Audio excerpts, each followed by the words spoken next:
Hello, I'm Nikki, Sumiya Sensei's assistant. Today I will tell you a story. Once upon a time, there were two countries that were right next to each other, a big country and a small country. There were not so many people who lived in the big country, so there was a lot of land that no one was using. On the other hand, the small country was crowded because a lot of people lived there. Only small pieces of land were available, so people had to fight each other for land. One day, the chief of the big country gave a notice to farmers in the small country. It said, "You can come to my country. I will give you as much land as you want." The farmers wondered if it was true, but they went to the big country anyway. They asked, "Chief, do you mean it? Can we really have as much land as we want?" The chief said back to them, "Yes, it's true. I don't tell lies. There is so much land in my country that no one is using. So here is the deal. Walk around the plot of land that you want within one day, and I will give you that land." Then the chief said, "There is just one condition. You have to start walking in the morning when the sun comes up, and you have to go back to the place where you started before the sun goes down.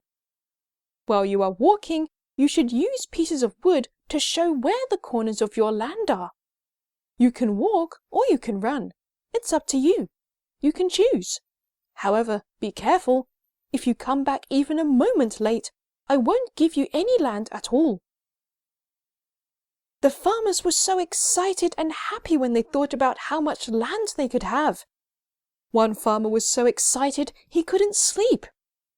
In the morning, that farmer went out to start taking his land as soon as the sun began to come up. He found a place to start and then started walking. Gradually, he started walking faster and faster. After going several miles, he put a piece of wood into another corner. He kept walking faster until he was running. He wanted to get as much land as he could and thought that if he ran instead of walked, he could get more land for himself. He ran, and by now he had run across a lot of land. If he marked a third corner where he was, the land he was going to take would be quite large. But even so, that wasn't enough for him. He was greedy and wanted more land, so he kept running past that point. After running on some more, he was surprised when he looked up and saw that the sun was in the middle of the sky. It was already noon. So he put a stake in the corner, turned left, and kept running. He didn't stop running to eat lunch. Instead, he ate lunch while he ran. By the middle of the afternoon, he was getting tired, but he didn't stop. Throwing off his coat and boots, he kept running.